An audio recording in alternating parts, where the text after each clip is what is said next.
me the green wave up in Easley and the one in Somerville, giving me small town PD ballers and the city of Rock Hill. How about them rebels up in Duncan, Wade Hampton Generals down the road, Friday nights in Union County and the Warriors of Wando. Four-quarter Friday, Carolina small town Friday, they all shut down. Friday, time to spot the ball, yeah! Legends of the fall, we're living for the glory of four-quarter Friday. Let's watch those North Augusta Jackets. Let's go Abbeville. The mighty Dutch Fork Silver Foxes, the Flashes down in Johnsonville. Four-quarter Friday, Carolina small town Friday, they all shut down. Friday, time to spot the ball. Friday, the legends of the fall, we're living for the glory of a four-quarter Friday. Daddy took me once to Snyder Field, 'cause that's where he used to play. My mama cheered for Doug Shaw at the stadium with his name. When I was young, I caught a fire that is with me to this day. Four-quarter Friday, Carolina small town Friday, they all shut down. Friday, time to spot the ball. Friday, legends of the fall, yeah.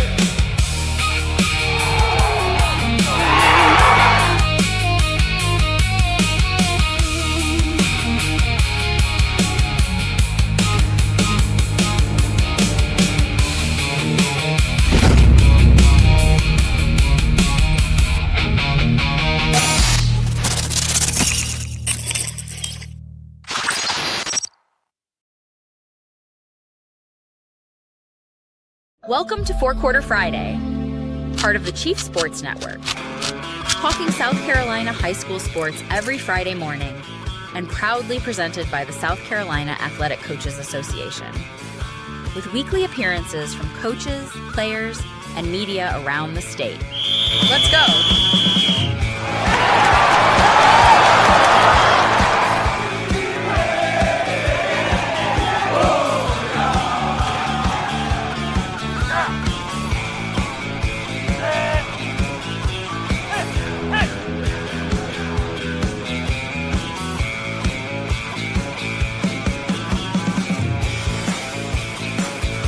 Time to kick off the first quarter. Happy Friday!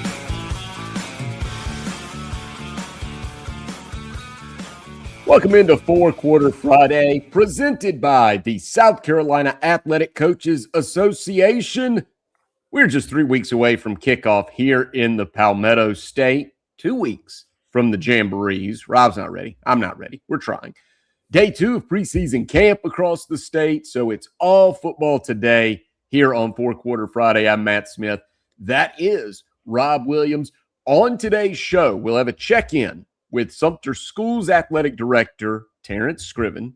Updates on everything you can find at fourquarterfriday.com, including those Jamboree schedules. Reaction to the senior transfer rule change coming here in the 11th hour. I thought all the hay was in the barn. I thought we knew how this season was going to work. But just a last-minute change. We'll get you the details on that. And we will hopefully be able to track down Aaron Brand, head coach for the Irmo Yellow Jackets. program that has won 37 games in the last 3 seasons, and this year they'll be a part of the 4A classification. Watch out for A. Rob and myself, you see, sipping the coffee here in the HD Law Studios. And again, we'll have Aaron Brand, Irmo head coach, Terrence Scriven, Sumter School's athletic director, on the show today on the Leading Edge guest line. Welcome to the first quarter of the 4 quarters presented by Bill Maloney Farm Bureau. Rob, I just said it. I'm not quite ready for the jamborees, and there are so many across the state. There's you, there's me. We can't see all of those jamborees, so we're going to have to either recruit, like other people, looking to like get bird dogs to get some eyes on it, or me and you are going to be doing the thing where we're watching one game and then hopping in the truck and going to try to catch another jamboree same night. Yeah, that may be the case, Smitty. First of all, it's great to be here. It's a fantastic Friday. And just to pull the curtain back from everybody, you know, Smitty and I are talking nonstop about everything that's going on across the state, as there's so much developing and so many of your teams that we want to provide coverage for.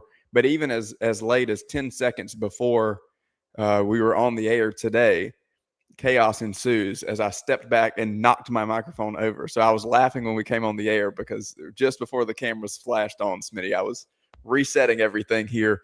It's going to be a great day today as we get ready. You mentioned the jamborees. We have graphics for those that we can talk about here in just a little bit. You want to go to fourquarterfriday.com to get your details. We will share those here, but you want to make sure that you get those there, and you can always find them at fourquarterfriday.com, where you can also become a part of the varsity club and get into the conversation with us. That's where the inside scoop is. That's where coaches and ADs will be to give you their information on what's happening. And that's where you, as a fan, an alum, a parent, a community member, can come to have a conversation about not only your school, but the schools around you and maybe the schools that you are familiar with in your area. Smitty, yeah, you know, with these jamborees you mentioned, a lot of them on the same night. We do have a Monday night jamboree coming up at Woodruff. We'll talk about that in just a bit as well. And I'm looking forward to the opportunity to maybe check a few teams off the list that we'll get a chance to see. I'll get a chance to see on a Monday night, and then maybe take a trip over to Football City, USA on a Friday night. I know where you will be on August 14th. But first of all, it is. But you want to stop calling me out on the varsity club, by the way? I saw that you think I don't see these things. Well, you know, if you see them, you just got to pop back at me. That's kind of how that works. I don't know. Is that the Union County blood in me from my childhood? I'm not sure. Let me ask you this, because I hear Union County in our open as well. I'll tell you about how Rob called me out in the varsity club in a second, but I hear Union County in the open as well. I was covering sports in the upstate when the switch was made from Union to Union County. Mm-hmm. Do people in your life, because you're from, for those who don't know, Rob is from Union. I was in 8th grade that year, by the way. Do people in your life call it Union County, or do they still call it Union? I think they call it Union County at this point. It's become Union County has become the thing. And like I said, at that time, it was a big change. It was a big switch. We've seen this elsewhere in the state with Colleton County. We know Barnwell's going to something here in the next year or two. Yep. They're gonna consolidate some stuff. You know, at that point, there was a lot of contention for those who were Jonesville and Lockhart alums who were no longer going to have their schools. I knew a lot of those people. Yep. And but I feel like at this point, it is just, you know, it's become synonymous with the Yellow Jackets. It's Union County. And I think for me, because I was in 8th grade when that change was made, going through my entire high school career as kind of that first group that went all the way through under the UC, that just became that became a little bit of an identity for us. It wasn't just the U, it was the UC. So brand new basketball court there for Mitchell Moss and the Yellow Jackets in Union. Just in case you missed that last week as well, I'll throw that out there while we're talking about Union. Well, all right. So here's how Rob called me out, and we want you to be a part of the varsity club. Great time to join. So it's fourquarterfriday.com. You get access to everything for just $1, $5 a month. Won't find a better deal than that in town limits. But Rob had put out the post about, and I'll give you a little peek inside the varsity club. This is the kind of thing we're doing on the message boards. Not only are you getting all the news, but you get the discussion and then different generations coming together. And Rob said, all right, best defensive player you've seen in the state of South Carolina, with your own eyes. And there were some responses. And then he said, where are my history buffs, Smitty and Phil Molnax, at? Because yesterday on Inside the Gamecocks, Phil and I just talked about how, Rob was kind of taking shots at us because we've got a 25 days to kickoff feature. And I'm doing it, a lot of it from a historical perspective. And the way Rob said it, he was kind of like, Listen, a lot of historical stuff. That's all I said was that you wanted to come from a historical perspective, which I think is fantastic because there's so many people reading, watching, listening who are going to connect with those memories. So I didn't have the only 23 days till kickoff. The only 23 that I had for you off the top of my head was Seth Tillman at South Point, but that didn't match the theme. That's all I was saying, but okay. You guys got your feelings hurt. And if the shoe fits, okay. You mentioned you were covering when Union went from Union to Union County, and I was in 8th grade. So we'll just leave it there. Okay, all right. That's fair. That's a clean shot. You got a glove on me there. Now, I was just gonna give everyone a peek. So you said, best defensive player, and I don't know did you have an answer or did you just ask? Did you repost with an answer? Well, best defensive player you saw. Well, I said I saw Jadeveon Clowney live, and that's a little hard to. Okay, it's hard to rank anybody else. You can't shape that. It's tough. It was carnage. I think that I'll steal your word. Yes, and because what I said, and I tell you what, we're going to have Terrence Scriven, Sumter Schools AD. Maybe he's got an opinion on this. We'll have him on after this quick break. But so what I said was I saw Sean Ellis at Westside. And you couldn't do anything to him because you couldn't cut him. His legs were too long. He'd just step over it. And you couldn't try to throw screens on that side because he'd fill up the passing lane. And if you tried to run, you said, well, I'll just track it down from the weak side. And so he just cut off half the field. And then you had to chip him from the other side. So it's like playing 12 guys. And it was one of the most remarkable things I'd ever seen. And he's doing that against high 4A competition. And then the comment I made, and this is, we want everybody to get to fourquarterfriday.com and join, because I said, I didn't see John Abraham at Lamar and Courtney Brown at Macedonia, but what that must have looked like. That's when I said carnage. What in the world must that have looked like? Try finding a guy on a 50-player roster that can play left tackle and block John Abraham or Courtney Brown, both of which went in the first round in the 2000 NFL draft. All right, but that's a taste into the kind of debates we're having at fourquarterfriday.com inside the varsity club. What we'll do now, let's take a quick break. We'll roll into the second quarter. We'll have Terrence Scriven. He's a 4-Quarter Friday vet now. Had him on before, and we're going to check back in with him because he's got a new position, Sumter School Athletic Director. He is now Athletic Director over the Sumter County Schools. We'll discuss that with Coach Scriven. Maybe he's got an answer to our little debate as well when we come back. You're watching 4-Quarter Friday on the Chief Sports Network. Leading Edge Fundraising is the #1 fundraising solution in South Carolina for middle and high schools, club teams, and colleges. At Leading Edge, a personal representative does the work for you to make more money in just 1 hour. Leading Edge is your solution. It's a one-stop shop for over 10 different fundraising options that all run off the same proven process. Don't stress about insufficient budgets or lack of materials. Contact Leading Edge today and raise funds fast. Leading Edge, South Carolina. Raise more, do more, win more. LeadingEdgeFundraising.com. Insurance protects you from accidents you can't see coming. Bill Maloney with South Carolina Farm Bureau can handle it all with home, auto, and life insurance options. Bill is the ultimate family man, and he'll treat you like a part of his family too. Call Bill and feel safe on the road and at home. South Carolina Farm Bureau is offering new auto rates across the state, so don't wait. Call 803-637-6246. Bill Maloney, protecting your family like it's his family.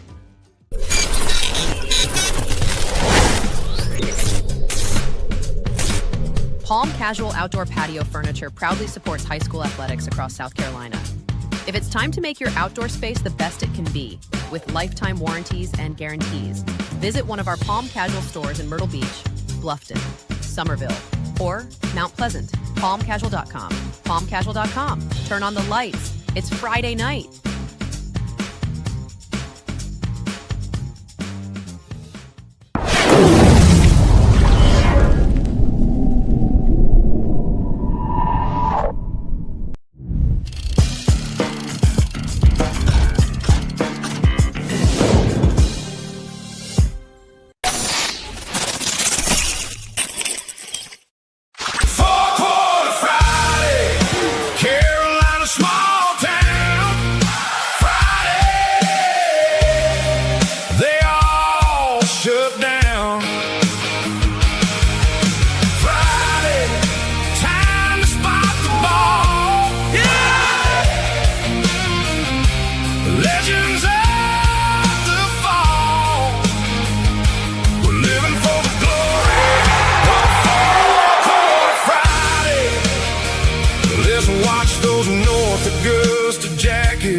Let's go, Abbeville.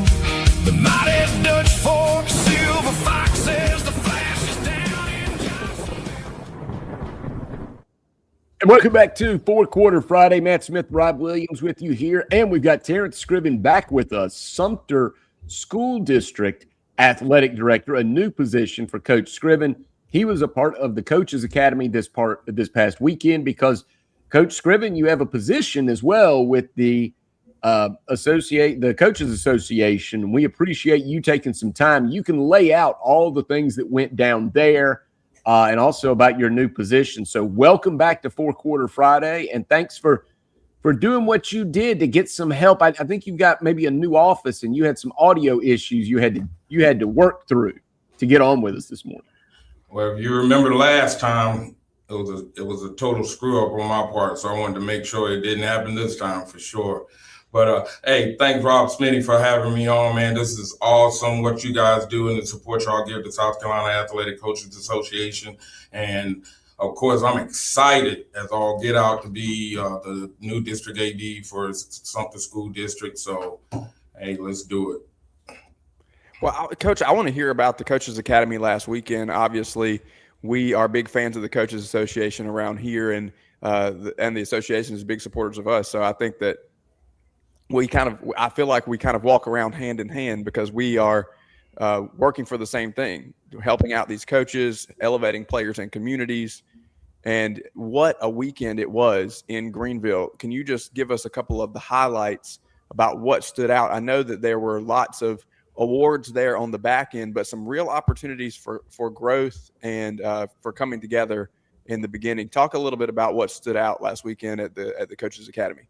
Absolutely. Let me start by, I might make you laugh a little bit, but let me start by, it felt like when I was 22, I remember going to my first athletic conference, the clinic at the time. And I went and I was 22 years old and I was like, this is amazing.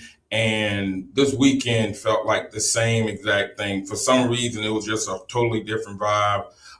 Coach Scott Early does an amazing job along with his staff, with Kelly, with Lacey, who's completely awesome, and Cindy, who does an awesome job.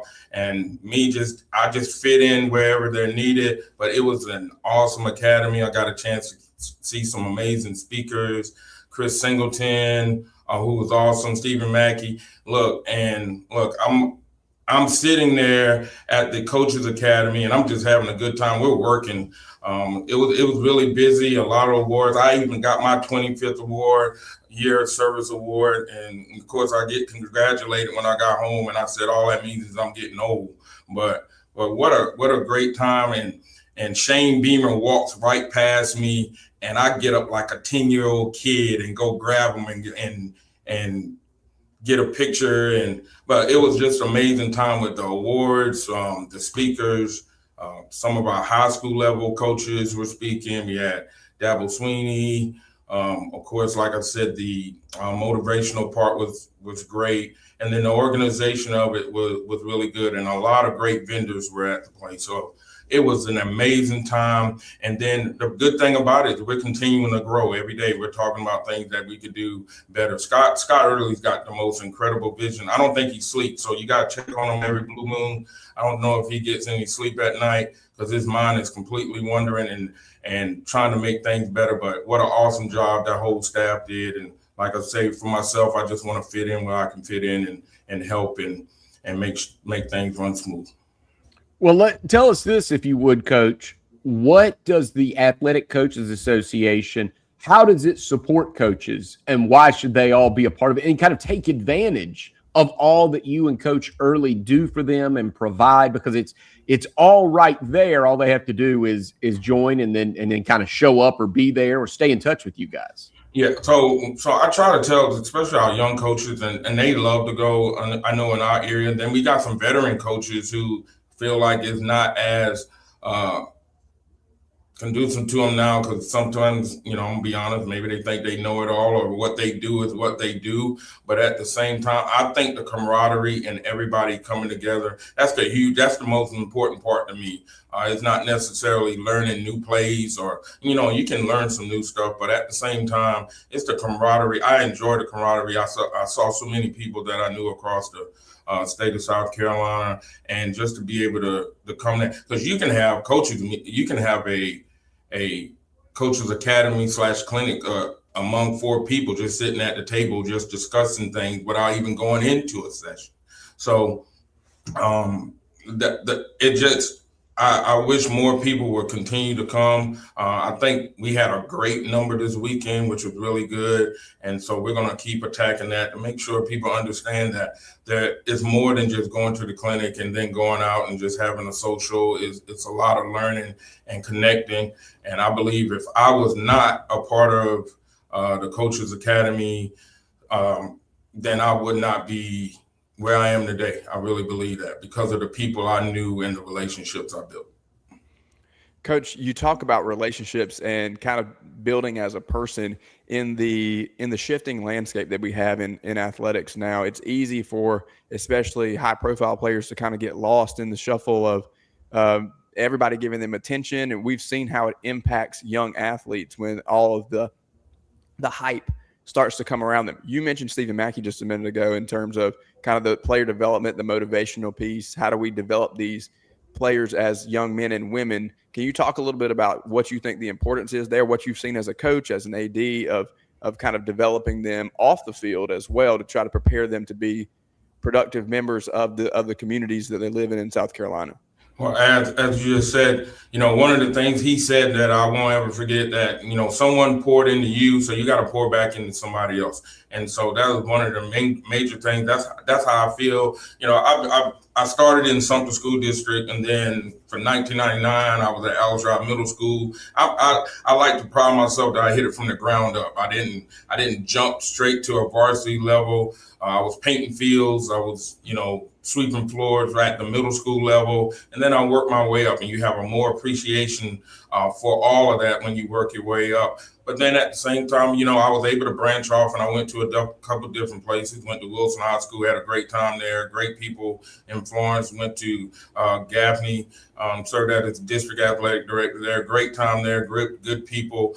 True athletic town, of course, that as you know of. And then I made myself back to Sumter School District, because this is where my roots are. This is where people poured into me, and now I get the opportunity to pour back into people. And I think that's really key. And I think I've done that for the most part. I want to put myself and brag and say, hey, I've done a lot, but there's a lot more to do. But I do feel like I'm headed in that direction. And that's all a part of that Coaches Academy, because you learn and you meet new people, and you meet, get new ideas, and then you bring them back. And I can guarantee you, I've brought 1,000 ideas back to our district, and we got a new superintendent, Dr. Gerald Gary, and he's doing a phenomenal job. He's been on the job 5 or 6 months, but you can already see some changes going on that are benefiting everyone, not just the students, but student athletes and academics and all of that. Well, for those that may not know, Coach Scriven, he was a player. Over 21 points a game at Claflin Hall of Famer. Ooh, you bring that up. I hear you. Yeah, that's right. We talked about that last time, but football season is coming up fast, Coach. So tell me, now you've done this before, but over the full district. So there's multiple teams for you to catch. How are you going to do it? Tell me about your teams and maybe the relationships you're building with those football coaches as well, because football Friday nights in Sumter County, you just said Gaffney. There's some pockets, right? Abbeville and Greenwood and Gaffney, and Sumter County is one of those. So what do you think Friday nights is going to be like, and what are you ready to take in? Well, we got some exciting new people and returning great people. So, I'll start with my former school. Well, all three of them actually are my former school, but my most recent, Crestwood High School, Coach Roosevelt Nelson, who's, Clemson grad, been the head coach there now at 10 years, as a Crestwood grad himself, and does a really phenomenal job with his student athletes, and runs a very character-built tight program, and his kids are going to play hard. You got new coach at Lakewood High School, Jaron Devlin. He's coming from Wilson. He's at West Florence, coming from Wilson High School. He's hit the ground running. I've already seen some things in the community getting behind him. He's doing an awesome job. And then you have Drew Marlowe, who's built a powerhouse at South Florence High School, but is a Sumter High grad himself, and he's coming back home, just like what we talked about. Someone poured into you, and he's pouring back into others. So I think we're going to have some very good games. I know Sumter has a powerhouse schedule to start the season off. They head to Somerville. Lakewood has a tough schedule, and they'll be playing on a new turf field this year. So I know they're excited about that, some upgrades on their field. And then Crestwood, the same thing, has some upgrades to their stadium as well. And they will open up against Manning and then Goose Creek right after. So it's some phenomenal games that'll be going on. And then at one point during the season, something Crestwood will play.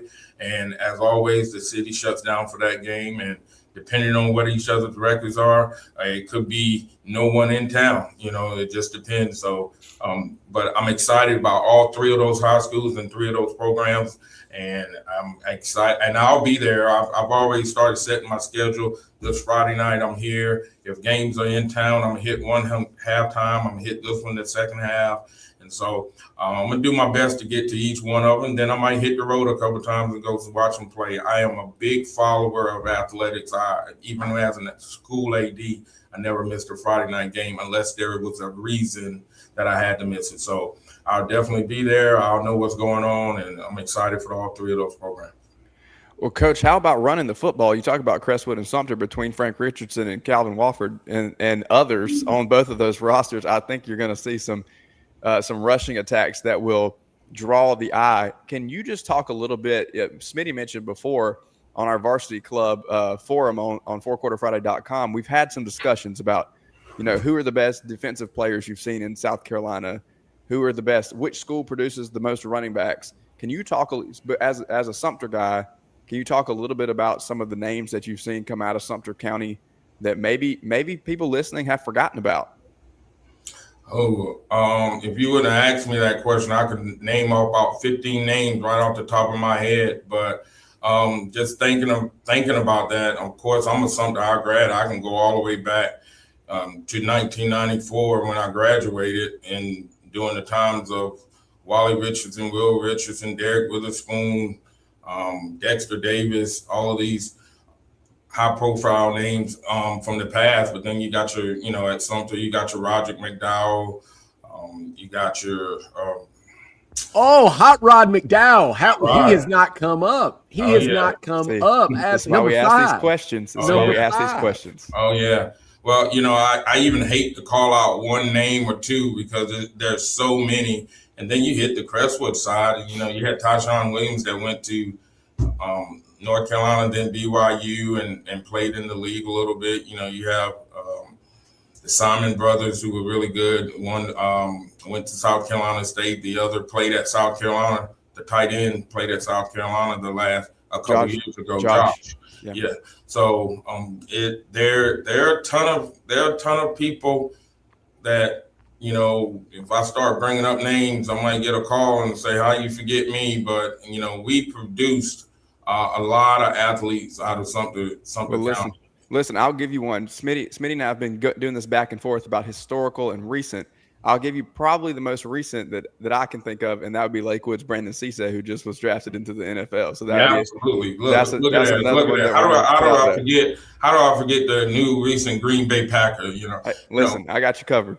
Yeah, thank you. I appreciate that. Which is crazy is I coached his older brother at Furman Middle School back in 2011. He went on to play football at Lakewood. So that is how do I miss the just recent NFL draft pick? But well, I told you to think back, Coach. Maybe it was a setup. That was not intentional. You're good.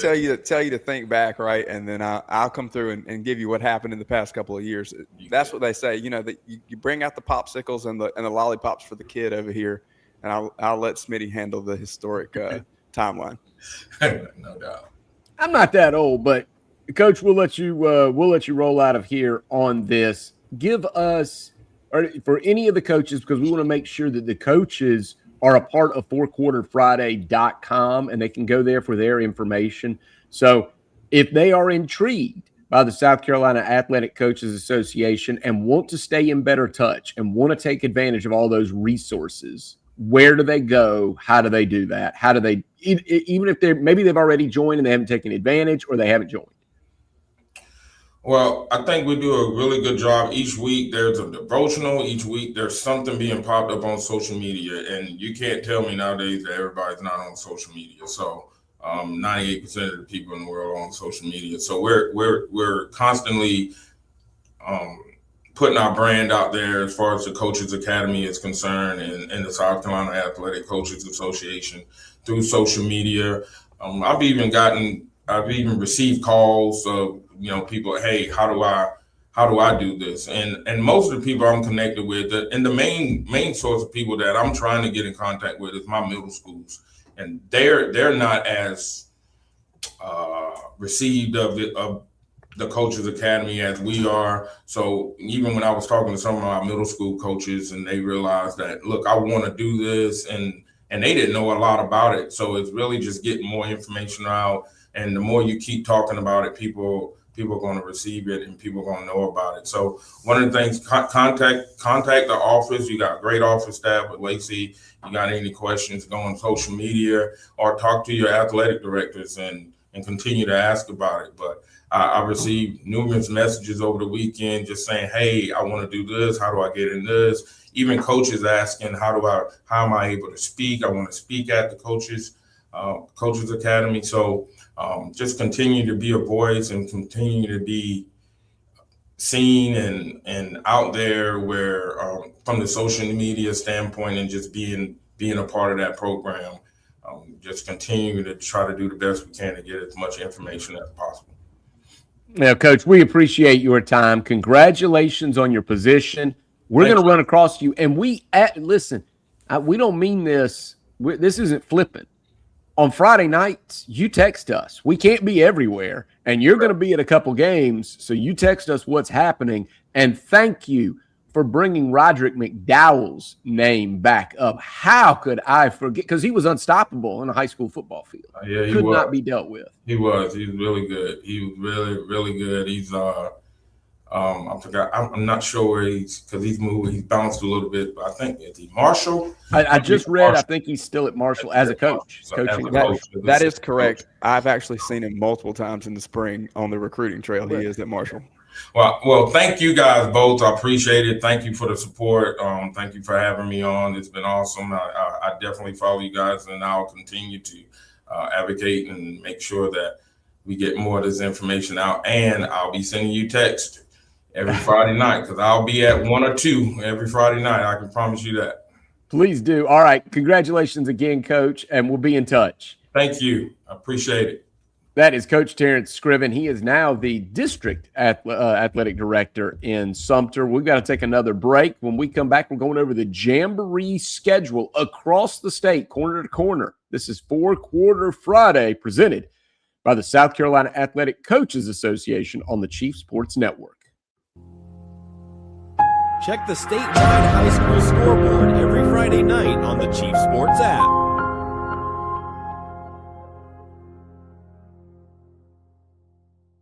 If you have experienced any sort of damage to your home or business, smoke, water, fire, or mold, visit RestaProsMidlandsSC.com, proud supporters of South Carolina high school athletics.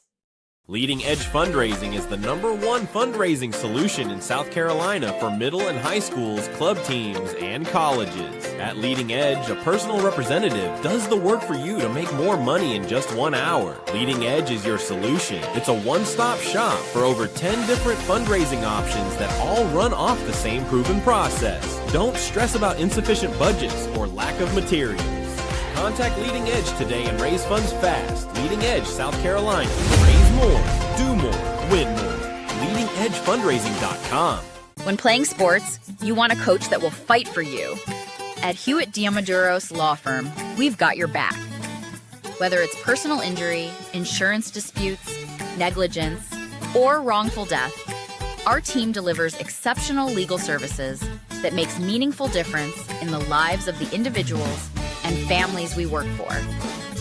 Visit hdlawsc.com. hdlawsc.com. Hewitt Diamaduros, we're on your team.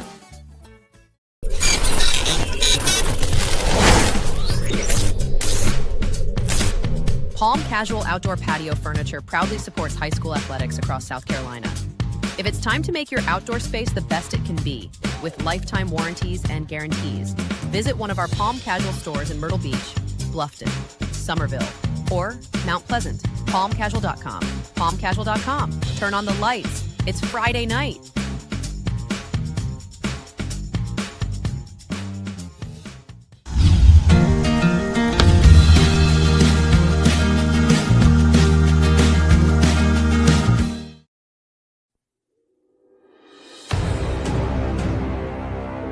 Welcome back to Four Quarter Friday, part of the Chief Sports Network.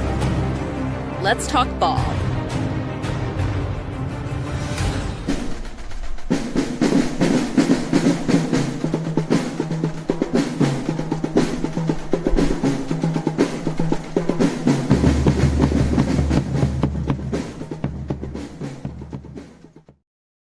Athletic director in Sumter.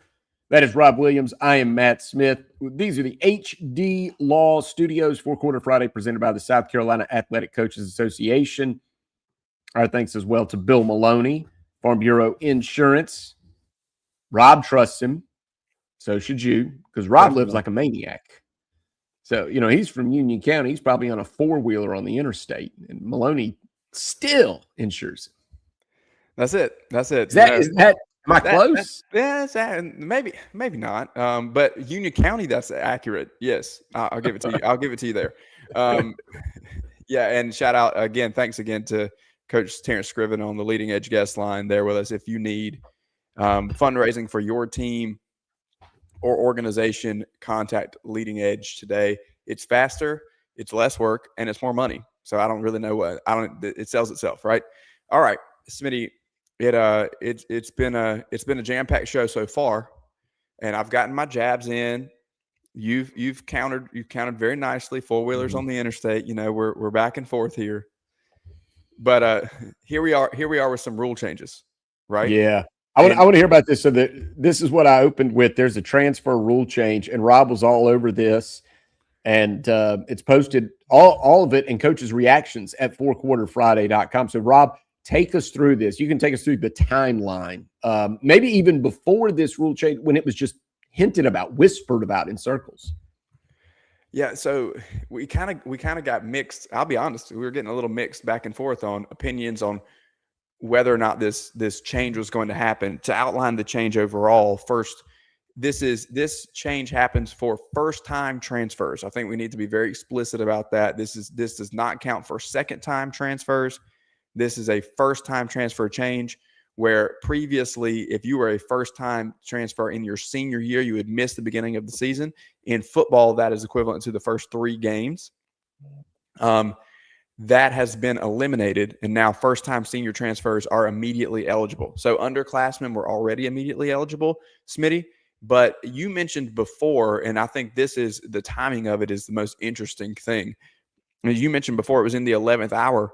It was, in all honesty, it was in the 12th hour, because there is another tier of penalty, for lack of a better word, if you transfer after the first day of practice, and then a third tier if you transfer after the first game action. So because this ruling came out yesterday on the first day of practice, it only admits those who had already chosen to transfer. There was no window, at least for football. Now for the other sports, or the winter and spring sports, you still have an opportunity. But for fall sports, so football, volleyball, etc., there's no opportunity. So those who had transferred are now eligible. Those who chose, hey, that rule is going to keep me out of some games, I think I'm just going to stay put. And they did not choose to transfer, they don't have an opportunity to go back on that decision. So it puts those decisions in a little bit of an interesting light here, as some people decided to take the leap and take the punishment, and now are open, and some kids and families made the decisions not to. And I think that overall was the sentiment from coaches when you talk to them. Kids and families have to make these decisions. I got that from, Stephen Burris at Westwood. We put this up, but he said, essentially, I've got to run a program people want to be a part of. This is what it is. And those athletes and their families are going to make those decisions. And that my job is to create the best program that I can. So, I think about the kids today, Smitty, that chose to stay. And then the rule was changed, lifted, etc. What are they thinking on a day like today, or a day like yesterday, when it's like, man, maybe I could have gone? So initially, the rule was you were going to have to sit out the first 3 weeks. Correct. If you were a senior transferring for the first time. Correct. And now, if you were there and transferred prior to the first practice, you're now immediately eligible. Correct. And what do you say is, you've got this piece up at fourquarterfriday.com, and there's a lot more. We'll go into that in a moment, but just consensus positive from the coaches? Yeah, absolutely. I think the consensus was anywhere that I got no negative response. I'll say that. It was anywhere from neutral to overwhelmingly positive. One coach I talked to said, I feel like $1 million, and all the way back to that was on the. Wait, did you quote that one? Are you allowed to quote that one? I feel like $1 million. Well, I didn't, I'm not telling you anywhere close to who that was, but, okay. No. But that's on one extreme. I had a lot of coaches that were ecstatic to that degree. And then all the way back down to coaches who said, hey, there's pros and cons here. So kind of indifferent to it. You can make an argument one way or another, but nothing negative, Smitty. The biggest impacts, I think, the overarching theme of all the responses was, this is the most fair. This is the most fair. I will also make a note that in the memorandum from the South Carolina High School League was defined what constitutes a bona fide transfer due to like a move or something like that, because there's an exemption there as well. So you have to bake that into the cake here, is that there is the definition for bona fide transfers, which is different than the one-time transfer that we're talking about. So and by the way, here's a positive for me. This wasn't made in a courtroom, right? This was the high school league, the South Carolina High School League. Right. A meeting of the executive committee, which John Combs would now be, he's an associate commissioner. He's now involved with the South Carolina High School League. And by the way, we have some news up fourquarterfriday.com. There is a new AD at Spring Valley. It's the old AD, Jeff DiPodisto, is returning to Spring Valley as its athletic director, as John Combs has moved on, if you missed that particular news. But net, this seems to be everybody is in favor of this. All I think I would ask, or my only commentary is, I know a lot of this has been fast and furious in terms of transfers and everything that has landed in the laps of those that make rules like the South Carolina High School League. And then you have court rulings that are affecting all of this, and you have families making decisions. I just hope in the future that these parameters and these guardrails are set earlier so that, to your point, you don't have kids that were agonizing with their families. They wanted to transfer, but they didn't want to miss games in their senior year. And then maybe they opted not to do whatever they were going to do and transfer, and instead kind of stay where they were for one reason or another. And now they've been told, oh, it would have been fine. It would have been okay. Yeah. And what we have to keep in mind, and look, I know these coaches do, and I know the high school league executive committee does. I'm not suggesting that they don't, but I think it always needs to be said. When you're a kid, you only get one senior year. That's it. The one time you go through high school, this is it. So all of these rulings, and we're trying to get it right. So, it'll be okay for the next group. But for the kids that are here, and that's why I think this is the right thing. Because I don't know that seniors should have been treated any differently, because I think of these. I know that we have a lot of hand-wringing over kids that are transferring for athletic reasons, but you also have plenty of kids, I've experienced this in my own life, that are moving because someone in their family got a new job or whatever the case may be. The thousands of reasons that you might move 2 counties away. And those kids were going to be caught up in this net as we try to prevent recruiting at the high school level. Yeah, and I think net, I think this is positive.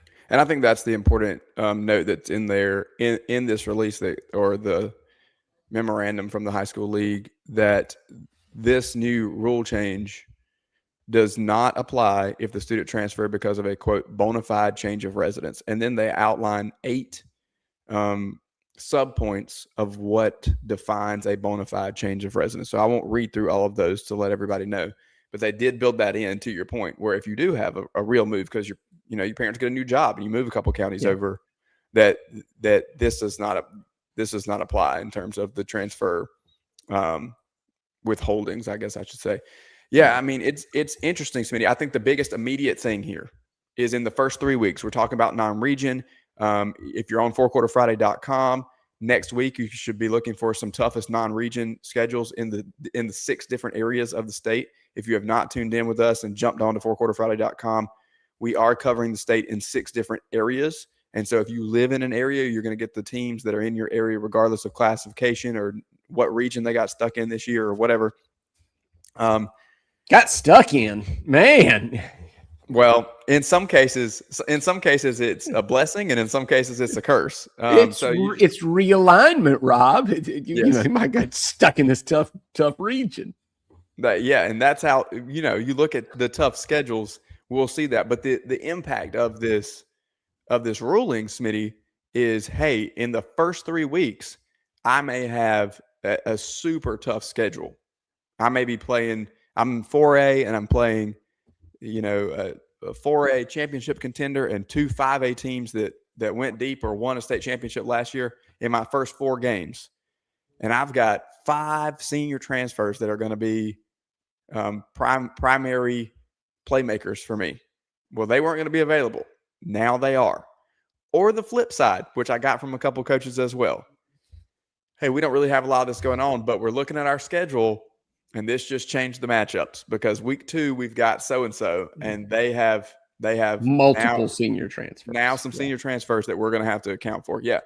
So, this is it reminds me of Irmo is playing Rock Hill.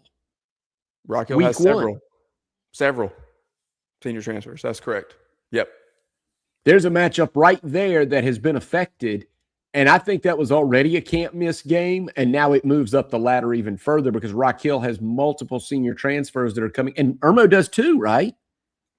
Well, Irmo's Irmo's biggest one that everybody's going to talk about is Ty Phillips, the running back, but he's from North Carolina, so he's eligible. Oh, he was eligible anyway. He was eligible anyway. Yeah. Okay. So it doesn't impact Irmo as much in terms of their roster, but it does, like you said, that's a premier matchup that's going to be there. Rock Hill is, I think, widely regarded as one of the top most improved teams in the state coming into 2026. And so you look at those guys that are now going to be immediately available for them, makes them be an even earlier factor. And I think too, Smitty, the way that the points work for playoffs and preparing for your region schedule, because, you know, if you can just win your region, then you know you're good to go to make a run. Kind of getting some of these guys tuned up, the chemistry, getting into true football form after a few games, you're going to have a bigger window to do that with some of these new players because of this ruling. So it is very impactful. I'll tell you, we can write your feature for you here because Rock Hill's going to be on your list. Because they're going to have Irmo, Hilton Head, South Point, Northwestern, and at Boiling Springs on their non-region slate. And as you said, all those senior transfers are now available. I'm looking at my notes in front of me right here, and you are correct, sir. They are on my list. That's in. Okay. On my list. Let's go over, because before all of that is the entree that is coming, and of course we'll have coverage all fall, all autumn long on fourquarterfriday.com. Right now, let's take a look at the jamborees. This is the appetizer. This is where you can see these players for the first time, many of whom have either transferred into your area or players that are coming up from junior varsity. Or in the case of, say, Irmo, Rob, you're going to have a new quarterback. You've got a lot of teams, obviously, that have got new quarterbacks and players that we've talked about all offseason that you'll want to see, the ones we've been talking about on, this summer. And here we go. Oh, I love this. Is there a better spot? Willie Varner Stadium to host the McDonald's kickoff. And this is the Monday one. This is the Monday one. So this one, are you going to be able to hit this? I'll call you out, put you on the spot now. Yes. Oh, you're going to be at Willie Varner for a jamboree, the Varner Stadium for a jamboree. That is awesome. Right there. I don't think you can miss it. Greenville and Woodruff, 8:00 kick. They'll play a half of football look at that, 2 historic programs. And then we also get we haven't mentioned this. There's a great piece on fourquarterfriday.com as well. The Massey ratings are released this week. You got your top 25 in the state of South Carolina, and right off the bat there at 7 p.m., you got a matchup between Westside and White Knoll, who are in that top 25 rating. If you're not familiar with Massey, it is the computer-generated system that was used during the BCS, and it is used to rank these teams in South Carolina regardless of classification. You definitely want to check out and see where your teams are, but you got a matchup, top 25 matchup right there. We just had a Fountain Inn piece out this week, talked to head coach Brett Nichols. Only the 5th year of football. You got a lot of guys, a big senior class that have now made it all the way through at Fountain Inn. Senior quarterback Sam Holiday was All-State last year, and he's going to be back for his 4th year as a starter. So that one will be interesting as well. This is the Monday, and then Smitty, we've got 4 on the same Friday night. Okay. So by the way, I'm excited. We've had Victor Floyd on the show. Excited to see what he does at White Knoll. Championship pedigree, and then a program that's got some talent. Yeah, Victor Floyd on the list of first year at a new place, coaches to watch this year. White Knoll was on my kind of under the radar Midlands piece, and then they come in. I'll give this away at 11 in the Massey rating. So I think we were on to it there. Okay, let's go to Inman for another McDonald's kickoff classic here. You got some out of state matchups for everybody. So in state, border war, Landrum and Chase, followed by Westside and Raven Gap. Chapman gets Polk County, and then Greer and Shelby. So 4 South Carolina teams, and then 4 matchup teams from outside of the state of South Carolina in this one. Yeah, it used to always be a border war up that way, and obviously Chapman's got a beautiful stadium now, and Polk County, they're used to this. They're used to this little short trip over the border. How is Chapman supposed to be this year? What do we know about Chapman? They're continuing to build and grow. I think that what Harry Cabinets is doing up there is really good. And so I think that also when you look at, we talked about realignment earlier, and when you look at the regions, I think that it sets up for them to continue to make a push. Good. All right. Like good things for happening to my Chapman folks there. Across town in Duncan, we have another McDonald's kickoff classic. Clinton and Riverside, Hillcrest gets Independence out of North Carolina, Woodruff and Lawrence, and then Burns is the nightcap against West Charlotte. Smitty. And Hillcrest has certainly grown as a program. And I didn't know you were going to have this many crossovers. So I mean, Independence and West Charlotte coming down. Get your eyes on some pretty good talent. This is like a recruiting analyst dream. It is to come and get this because set them up. I mean, Burns and West Charlotte, that's going to have a lot of D1 players on the field, right? Absolutely. And you mentioned Hillcrest. Quarterback Jackson Free committed yesterday to Presbyterian. So another player kind of getting that commitment out of the way so he can focus on his senior year. But you definitely have some matchups here. Second look at Woodruff. But yeah, this is a good one. I would watch out for that. Riverside quarterback battle. I met with some of those guys over at Ramon Robinson's camp last weekend. Could get interesting. All right, Smitty, a couple more here. Woodruff Lawrence, by the way, great uniform matchup. No doubt. But that's a good uniform matchup. If Woodruff, let's see, I don't know who'll be wearing the home, but I hope Woodruff get the all maroon against the gold of Lawrence. All right. I think this that is electric yellow. I think this is where I'm going to be on that Friday night, Smitty. Oh, yeah. Can't miss. I mean, South Point, Palisades, Northwestern gets Ridgeview, and then Rock Hill against Monroe at District 3 Stadium. The WRHI Football City USA kickoff featuring all three schools there in Rock Hill. District 3 Stadium.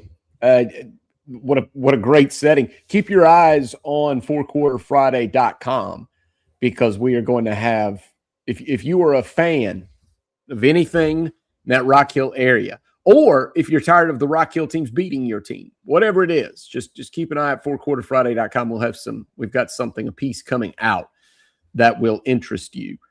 Coming up, boy, great graphic too from WRHI up there. Chris Miller and the guys putting together a really good graphic. Rock Hill's going to be improved, as you said. South Point is what? They're a top 5 team, regardless of classification, as good as they are. And Northwestern, they're number 3. And what is in Northwestern is number one. Number one. Back-to-back state champions. Time to go get another one. You know, I think the quote that I had, I'll put this out there too, from quarterback Xavier Means. He was quoting head coach Paige Wofford when I was interviewing him, and he said, "We can't defend a championship when we're chasing one." So that's, you can see where their focus is. He's a good quote. Coach Wofford is a good quote. And stop me if you've heard this before. Watch Rock Hill's defensive backs. You could have said that in like 1993, 2003, 2013. Here we are, 2026. Rock Hill defensive backs. All 4 of them. I have recruitable players in the defensive backfield because that's what they grow at Rock Hill High School. So that's Football City USA. That's awesome. That's definitely where you'll be. All right. And speaking of that's where I'll be. Smitty, yep. I think this might be where you'll be. I'll be there on that Friday for sure. I will be there. It's always a great crowd. It's an unbelievable setting. This one at Brooks Stadium. So you'll have to shuttle in, got to park, and then you shuttle in, but it's going to be killer. Conway's going to be better under Jody Jenneret. Does anybody doubt that? No. That they're going to be better.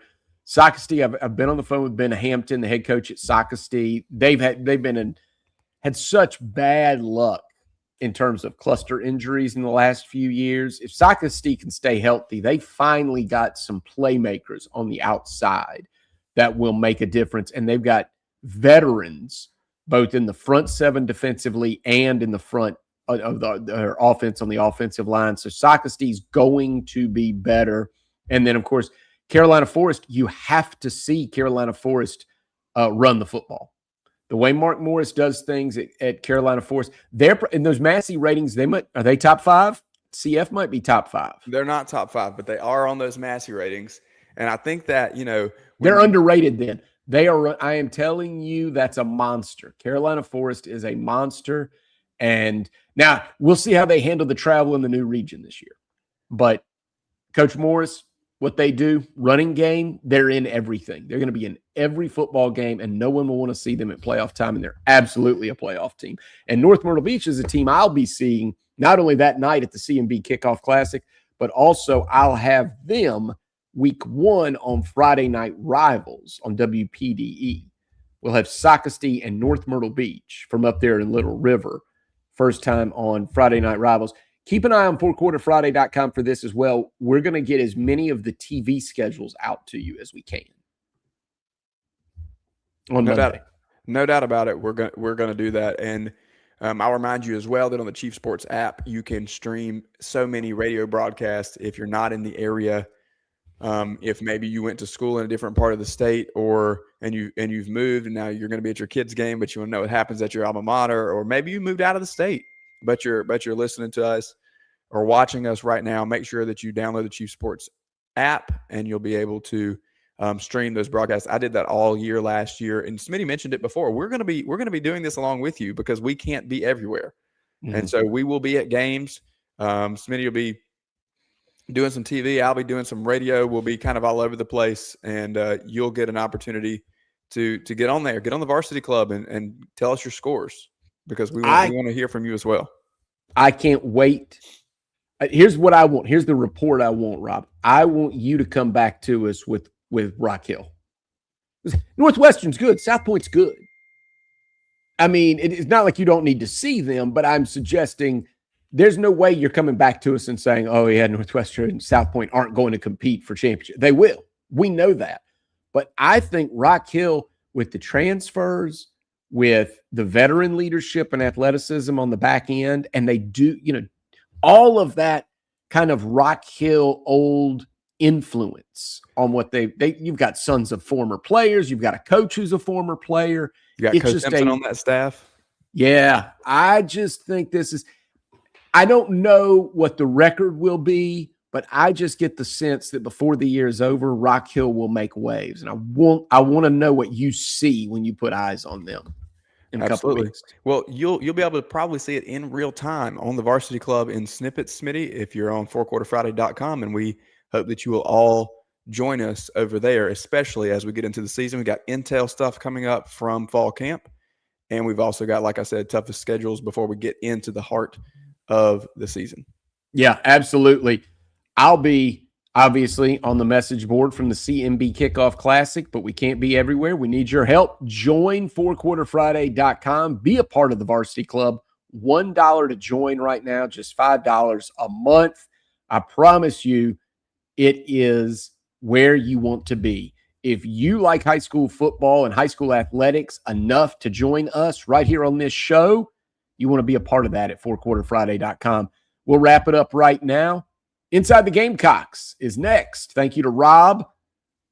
But we're open 24 hours a day. fourquarterfriday.com. Inside the Gamecocks with Jamie Bradford on the Chief Sports Network is next.